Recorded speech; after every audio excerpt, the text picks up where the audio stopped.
invite you now to accompany us on a short journey through Hollywood, the film capital of the world, a suburb of Los Angeles. It is surrounded itself by suburban towns, Culver City, Beverly Hills, Universal City, and others. In the foreground, you see the Hollywood Bowl, which is the largest open-air arena that nature has been anywhere with perfect acoustic conditions.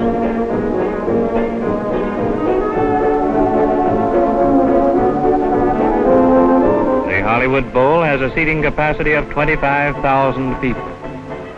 In the summer months of each year, the symphonies under the stars are presented here by world-famous conductors.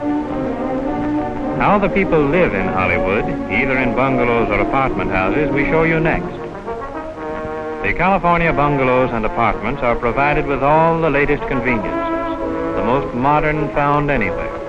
Electric cooking apparatus, automatic refrigeration, and everything else you could think of.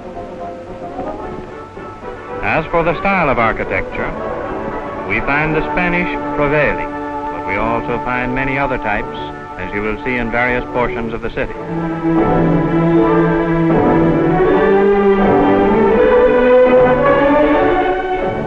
The foothills of Hollywood are covered by luxurious homes, and the occupants have an unobstructed view for a distance of 25 miles to the ocean.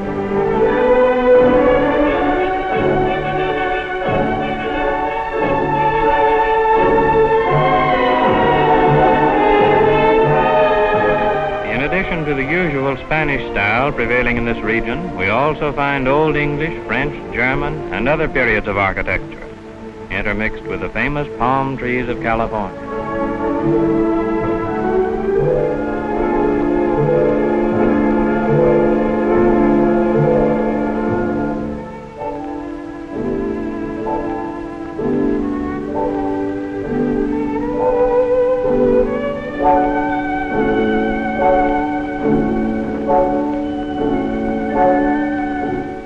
Next, we see one of the many churches of Hollywood. This is of modern Greek architecture. Here is one of vertical Gothic, like the famous cathedrals of the old world. And here is one of colonial architecture. We also find many of the Spanish mission type.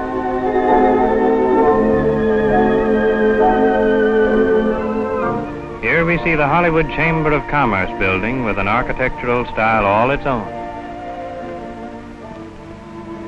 And now we pass the Hollywood Athletic Club. Here is one of the numerous miniature golf courses provided for the denizens of the movie capital. We take you now to Hollywood Boulevard to show you the Hollywood Hotel. Then down the renowned thoroughfare of the world's film colony. And we see the life and hustle as we pass the theaters and many fine buildings. There is the Warner Brothers Theater, atop which we find one of the broadcasting stations even heard to the East Coast.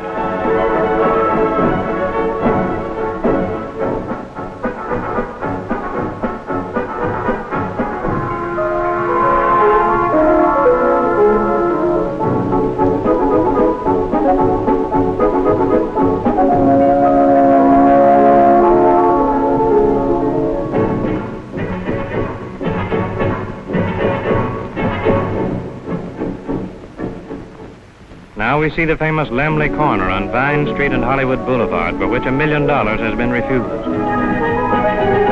Here we see the celebrated Brown Derby restaurant, where some of the prominent film stars meet every day. And next we see Henry's, the restaurant in which Charlie Chaplin is one of the steady patrons and interested partners.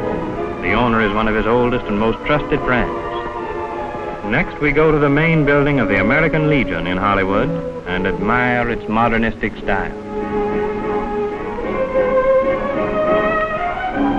In one of the beautiful parks of Hollywood, a monument has been erected to the late Rudolph Valentino. And there the natives take us just to prove to us that Hollywood does not forget its film stars.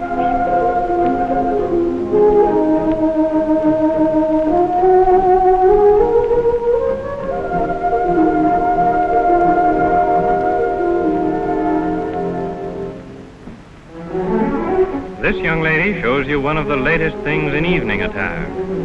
Paris was once the point of origin for fashion, but nowadays Paris can only send hints to Hollywood.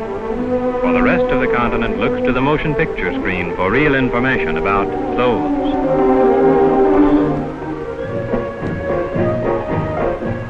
Now that evening is here, suppose we go to a world premiere held at Grauman's Chinese Theater. A first showing in Hollywood is an event of worldwide interest. We see the brilliant illumination and the traffic congestion, and presently we'll see the stars as they talk into the microphone upon arrival, so that the less fortunate people who are unable to attend this premiere can hear what's taking place over the radio in their own homes. Thousands upon thousands of dollars are spent upon the decoration and the lights for these events. Perhaps it's in keeping because the pictures they advertise cost millions. The first celebrity we see is Bessie Love.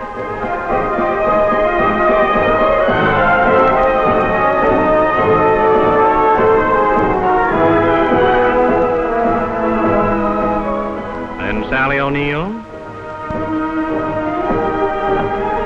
Edward G. Robinson, the famous character actor, Carl Laemmle Sr., and none other than Gloria Swanson.